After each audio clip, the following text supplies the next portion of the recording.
Kyra Sedgwick has spent almost 40 years by Kevin Bacon's side, but recently something has shifted beneath the surface.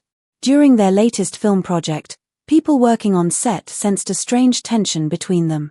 Kyra was often seen having long, serious conversations with their children, and then one phone call changed everything.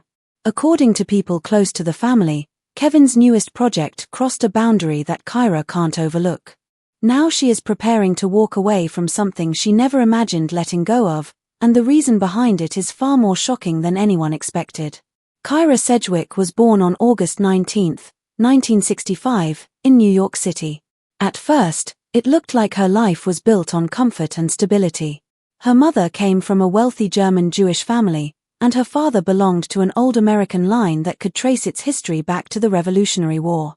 Their family tree included Judge Theodore Sedgwick and many people connected to politics and influence. But even with all that privilege around her, things inside her home didn't feel steady. Her mother believed in talking things out, in therapy, in emotion. Her father lived his life fast, buried in a business world where control mattered more than feelings. When Kyra was only 4, the cracks in their marriage grew too wide to ignore. Financial trouble hit after her father made risky business decisions, and the tension at home became impossible to hide.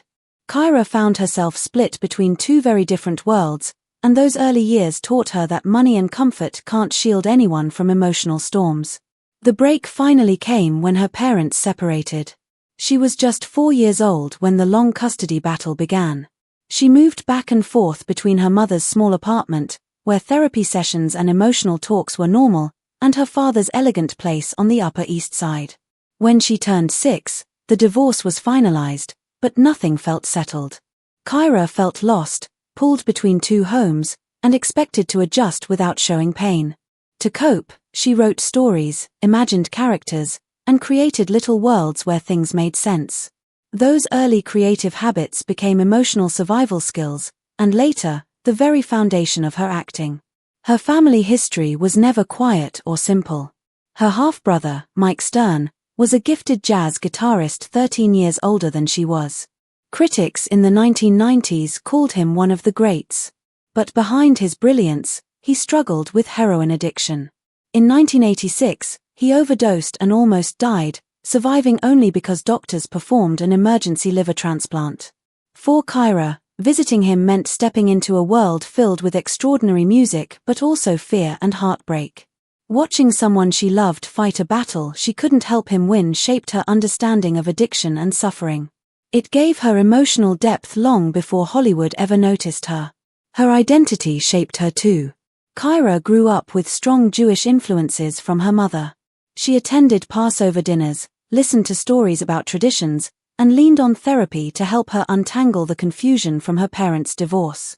When her mother remarried a deeply religious Jewish art dealer, Kyra felt even more connected to her heritage. She learned about the rhythms of emotion, about how rituals can calm a storm inside the heart. These lessons stayed with her for life and became part of how she approached relationships, motherhood, and the characters she portrayed. There were other family stories she carried like quiet warnings. One of them was the life of Edie Sedgwick, a distant relative who became a famous figure in Andy Warhol's circle. Edie's life burned bright but ended tragically at 28 after years of anorexia, bulimia, mental illness, and drug abuse. Kyra grew up hearing those stories, and they taught her early that fame carries shadows. It made her understand that the world she wanted to enter, Hollywood, could swallow people whole if they weren't careful. That knowledge helped keep her grounded as she chased her acting dream. School brought challenges of its own. Kyra attended Friends Seminary in Manhattan, an elite school where people whispered about family names and background. When she was about 12, she realized acting made her feel understood.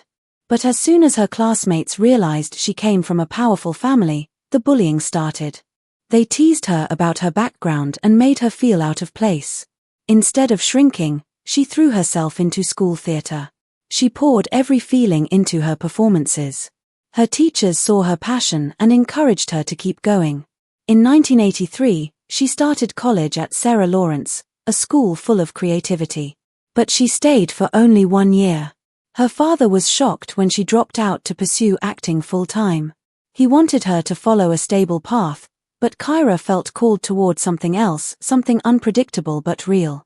She transferred to USC's theater department in 1984, where she found demanding teachers, long nights of rehearsals, and fierce competition. The training sharpened her skills and prepared her for the career she dreamed of. But her career had actually started even earlier. At 16, she landed her first paying job on the soap opera Another World, appearing in 29 episodes and earning $500 each. Some critics dismissed it as simple soap opera acting, but for Kyra, it was proof that she belonged in the industry. While at USC, she interned at the Public Theater in New York. In 1985, she narrowly avoided serious injury when a heavy set piece malfunctioned and crashed near her. Shaken but unharmed, she walked away with a deeper respect for the risks of live theater. By 1987, she completed her degree. Before graduating, she directed a short film about her parents' divorce.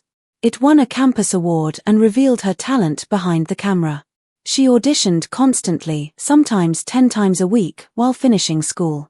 Her determination planted the early seeds for the directing career she would eventually build. In the same year, she appeared in an off-Broadway play called Dakota's Belly. She played a Native American activist, and the production stirred controversy.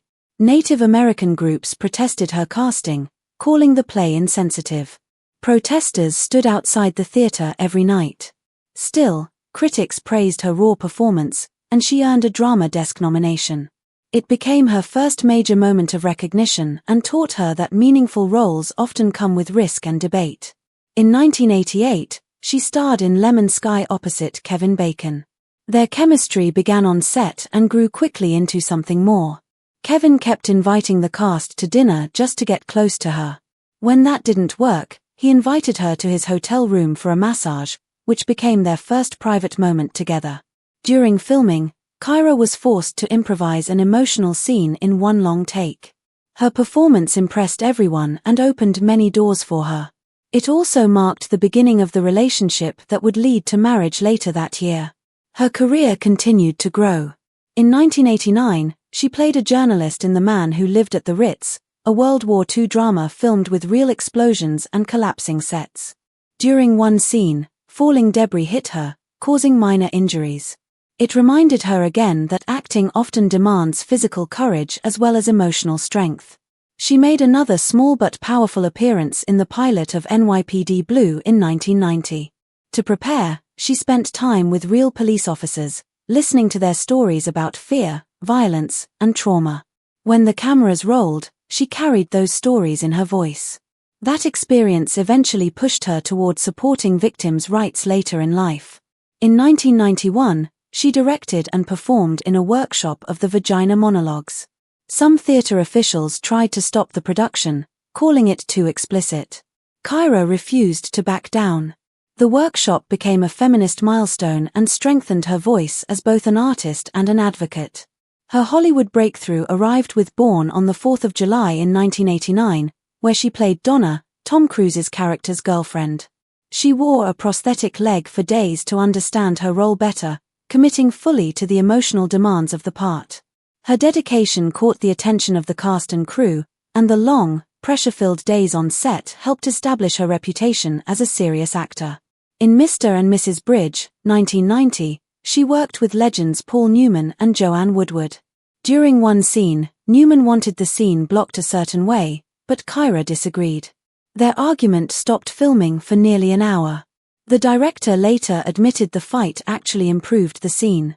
Moments like that showed that she wasn't afraid to protect her character's truth even if it meant pushing back against icons. In Kansas, 1991, she took on the role of a punk rocker.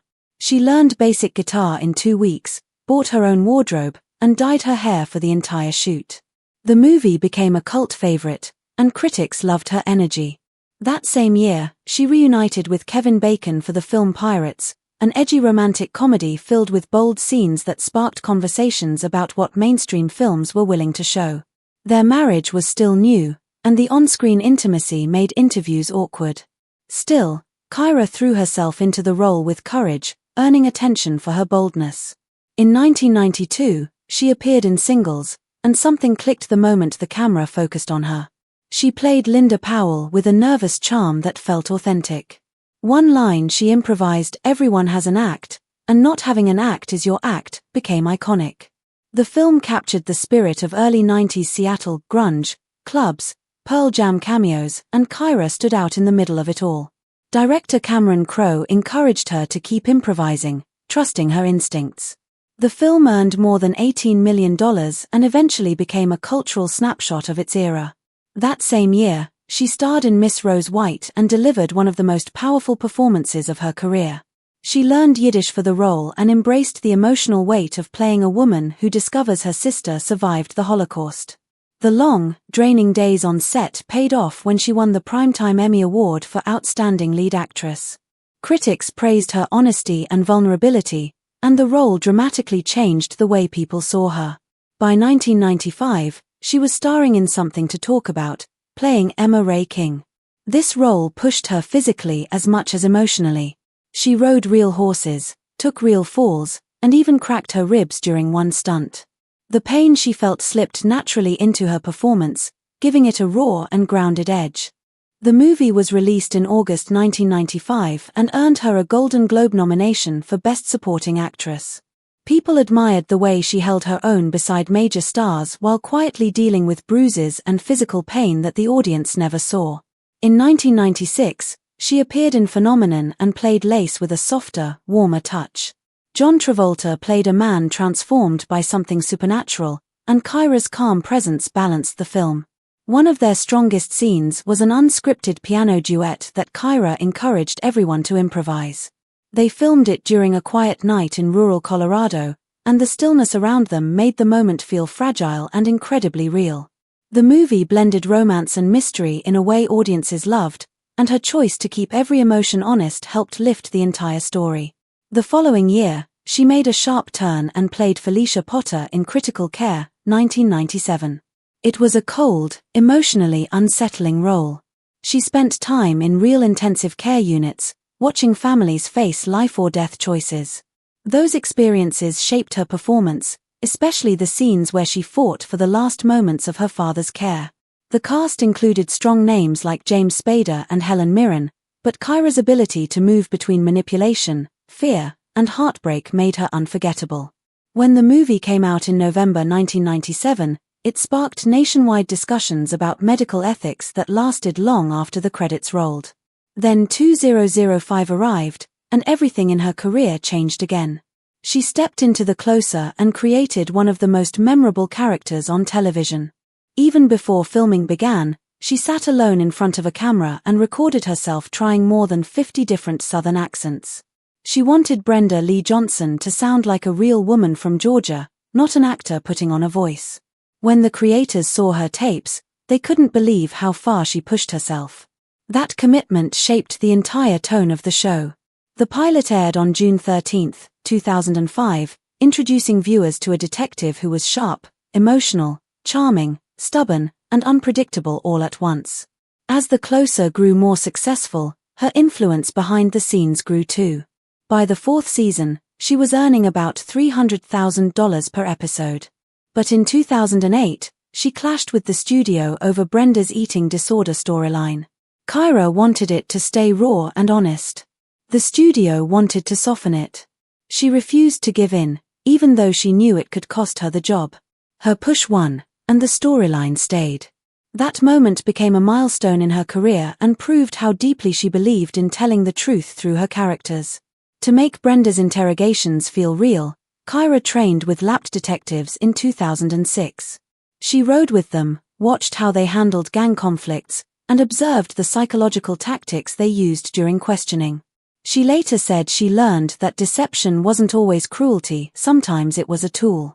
She carried that understanding into Brenda's sharp, unpredictable interview scenes. Many moments on the show were inspired directly by what she saw in real interrogation rooms.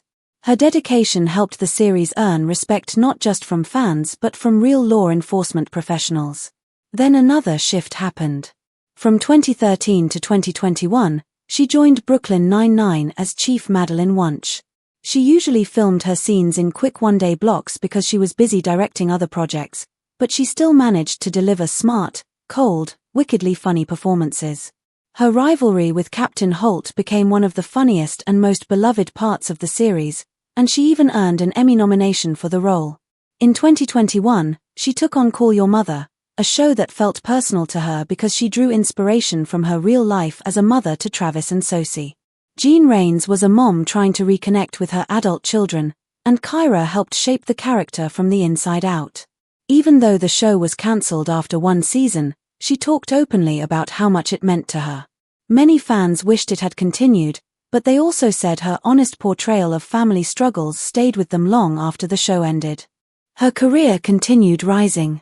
In 2010, she finally won the Emmy for Outstanding Lead Actress after receiving 6 consecutive nominations from 2006 to 2011. Most people expected Julianna Margulies from The Good Wife to win that year, because she had won most of the awards leading up to the Emmys. The category was filled with giants: Glenn Close, Connie Britton, January Jones, Mariska Hargitay. But Kyra's performance in the episode Maternal Instincts earned her a surprise victory. The entire room was stunned, and the moment officially cemented her as a Hollywood powerhouse. She had also won a Golden Globe in 2007, and she spoke openly about how she needed therapy to protect her voice because Brenda's southern accent took such a physical toll. Her honesty made the award feel even more meaningful. From 2006 to 2012, she earned 7 SAG nominations for The Closer. In 2011, she lost to Julianna Margulies again, but afterward she spoke publicly about pay inequality. She pointed out that even actresses with proven success were often paid less than men doing similar work. Her words became part of a larger industry conversation and helped strengthen her reputation as someone willing to fight for fairness. Kyra Sedgwick was only 21 in 1987 when she walked onto the set of Lemon Sky and met Kevin Bacon. He wasn't just a co-star almost immediately, he became the person she stayed up late with, the person she talked to for hours, the one she shared quiet dinners with, the one she woke up thinking about. Kevin even tried to arrange a date by asking her masseuse what time she usually came in. At the time, Kyra thought the move was a little strange, but later she laughed about it and said it was exactly the kind of nervous charm Kevin had back then. From the outside, their romance looked simple. 2 actors meet, fall in love, and start building a life together. But inside Kyra's family, things were complicated. Her mother was Jewish. Kevin was Catholic. Her mother strongly disapproved of the relationship, and her disapproval nearly pushed them apart. Kyra admitted later that the pressure came close to ending the relationship before it even started. But despite the noise, the two of them stayed together. By Christmas Eve 1987, they weren't breaking up, they were getting engaged. They married on September 4, 1988, at a quiet southern plantation. Everything about the wedding was simple. Kevin wore a light grey plaid suit. Kyra wore a lace gown. There were no huge crowds, no Hollywood spectacle, just 2 people who believed they had a lifetime to figure things out. But early in their marriage, Kyra made a decision that changed everything. Soon after the wedding, she stopped using birth control. It wasn't an accident. She later said she wanted a baby right away. Hollywood might have thought they were rushing, but she didn't care. She became pregnant quickly, and less than a year after the wedding, on June 23, 1989, their son Travis was born. One moment, they were newlyweds. The next, they were young parents with a baby, careers, and the public watching every move. Their daughter arrived soon after. On March 15, 1992, Kyra gave birth to Sosie. Around the same time, her film career was taking off. She was doing press tours for singles, and there was no break for motherhood. She carried her baby to interviews, breastfed between appearances, and pushed through exhausting days with barely any rest. Later, she spoke openly about how overwhelming it was to balance newborns with movie promotions, expectations, and the constant pressure to stay composed in public. Her openness about the struggles she faced as both an actor and a mother pushed her to fight for better support for women on film sets. She spoke again and again about how difficult it was to balance long working hours with raising children, and she used her own experiences to push for real change. She argued for flexible schedules so mothers would not have to choose between their job and their family. She also pushed for proper lactation rooms so women did not have to hide in uncomfortable corners or storage closets. Slowly, people began to notice how serious and consistent she was. Other women in the industry saw her not only as a talented actor but as someone who understood the heavy pressure of balancing public work with private responsibilities. Her honesty made them feel seen and gave them a voice. As her family grew, so did the emotional risks she took in her work. In 2004, she and Kevin took on one of the darkest and most emotionally draining films of their careers, The Woodsman. Kevin played a man who had been convicted of abusing children and was trying to rebuild his life. She played his wife, a woman trapped between love, fear, and mistrust. The subject matter was intense and deeply disturbing. It weighed on them every day and followed them home even when filming ended. It took over their minds in a way neither of them expected. The two of them eventually went to couples therapy because the emotional burden was too heavy to carry alone. They also spent time at a quiet farm retreat in Connecticut, far away from buzzing cameras and bright lights, trying to reconnect and wash away the emotional darkness the film had left inside them. Instead of damaging their marriage, the experience brought them closer. They learned how to communicate more clearly, how to support each other when their work entered painful emotional territory, and how to stay connected even when a project tried to pull them apart. Therapy did not stay a one-time solution. It became a tool they relied on to keep their marriage healthy as their careers continued to challenge them. Years later in 2012, she faced a different kind of emotional fear when she starred in the horror film The Possession. She played a mother desperately trying to save her daughter from a duck, a spirit from Jewish folklore. Preparing for the role was not simple. She did not just read the script. She studied religious texts, spoke with experts, and learned about Hasidic exorcism rituals. She wanted the role to feel real and grounded in authentic tradition.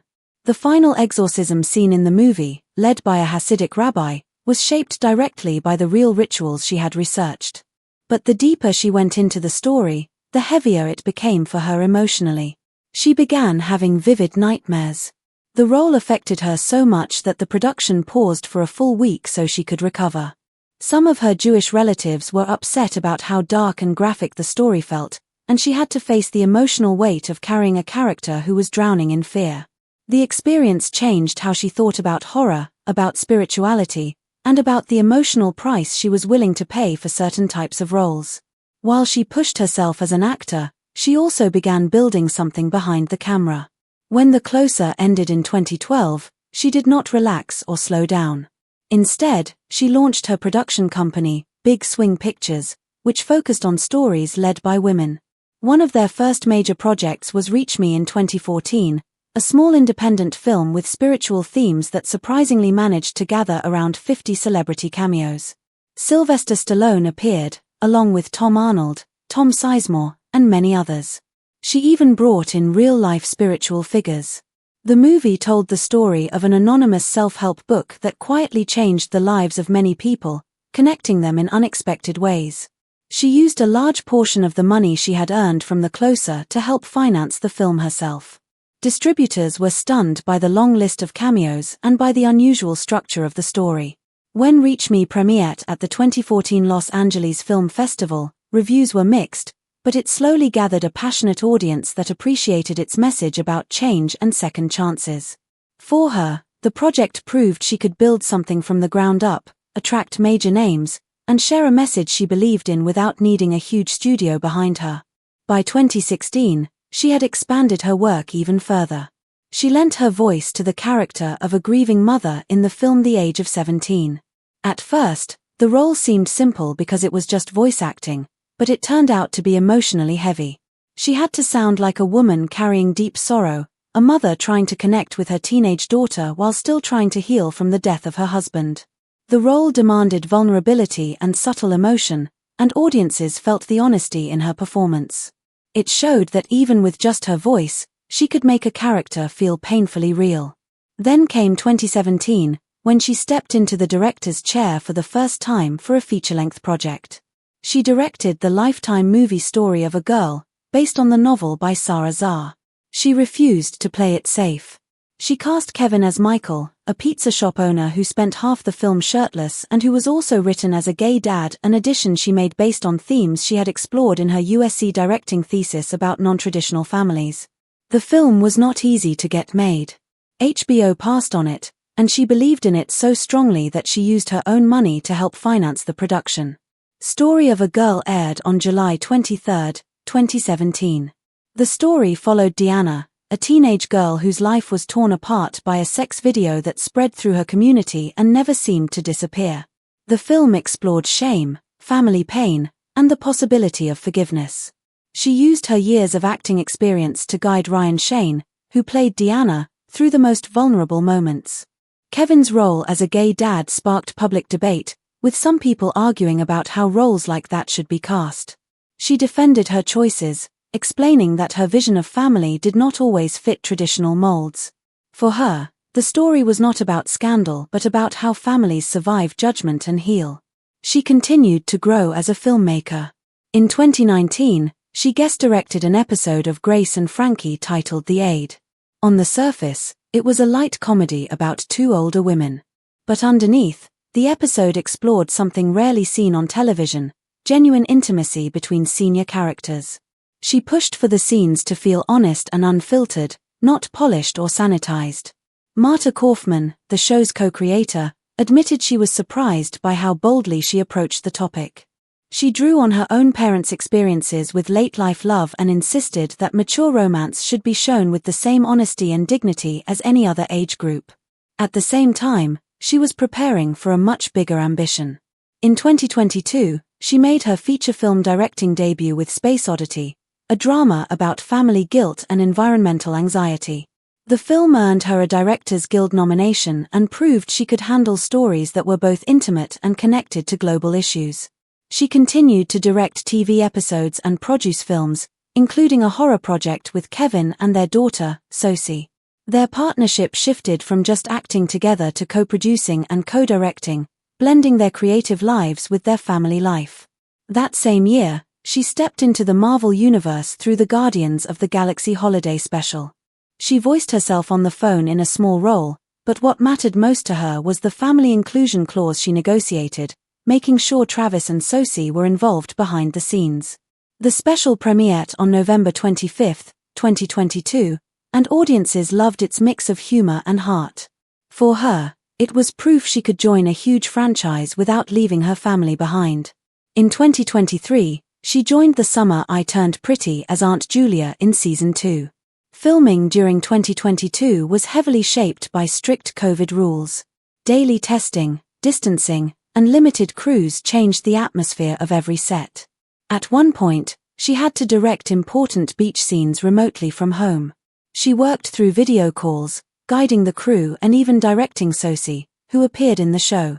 Together, they kept the scenes emotional and connected, even through screens. Her ability to direct from afar impressed the team and showed how creative work could continue even when the world had shut down. In 2024, she moved into even more personal and experimental work.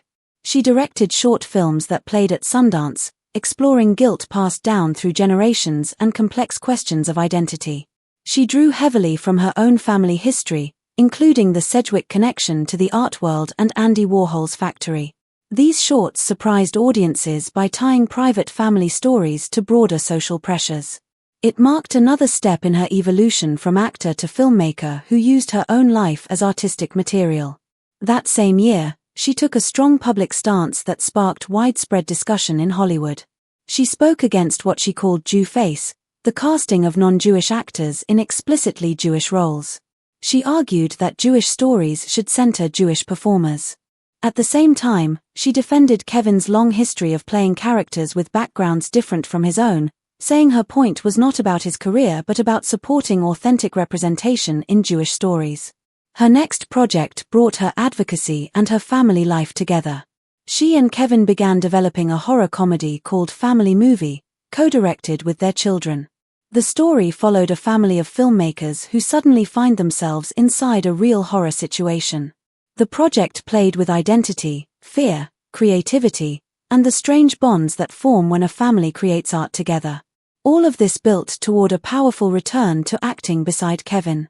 In 2025, they starred together in The Best You Can, their first film as joint leads in almost 20 years. The movie was a romantic comedy set in New York. She played Cynthia Rand, a urologist. Kevin played a security guard. Their characters connected through late-night texts and shared worries about aging. The film premiered at the Tribeca Festival on June 7, 2025. The breakup scenes were the most emotionally intense. She later admitted that she cried real tears during filming because a voice in her mind whispered, "What if this was us?" Viewers even wondered if the movie hinted at real trouble in their marriage. She later explained that they were not falling apart, they were simply letting decades of love, fear, and pain flow into the scene with complete honesty. The film received a long-standing ovation and was praised for showing middle-aged romance with humor and truth. It was released digitally on November 25, 2025 by Sony Pictures Home Entertainment, reminding audiences how strong their on-screen and off-screen connection still was. Through all of this, she never faded from Hollywood or quietly stepped aside. Her career has stretched over more than 40 years and more than 100 acting credits, from major TV roles to films to voice work. Now she also carries the titles of director, producer, advocate, and sometimes even remote boss when she cannot be on a set in person.